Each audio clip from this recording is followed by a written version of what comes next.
What's up YouTube, Kanu back here again for another video. Today I'm going to show you the docking feature in Windows 11. Without further ado, get into it.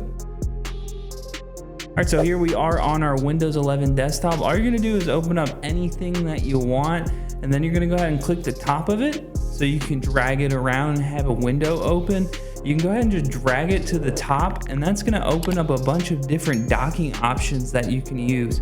So let's say I want to use the docking option. So what you can do is you can just drag it to whichever portrait or orientation that you want to use. So let's say you want your screen on the left hand side, you go ahead and you drag it to this one right here. If you want it in this orientation where it's on the left side, and then you have one app in the top and then one app in the bottom, you drag it there. Let's say you just want on the left, maybe the right, maybe big on the left, maybe small on the right, maybe on the left with no apps in the top and the bottom on the right. And then as you can see, you can do pretty much any orientation you want. If you want to just drag it to the left or drag it to the right, you can also do that as well. So let's drag it to the left. I'll show you what I mean.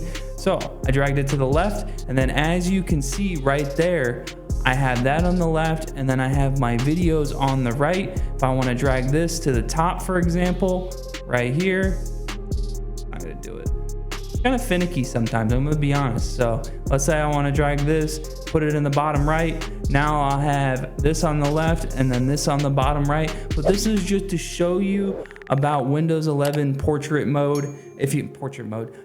mode. If you have any questions, comments, or concerns, drop them down in the comment section, and then make sure you like and subscribe, and don't forget to take it easy.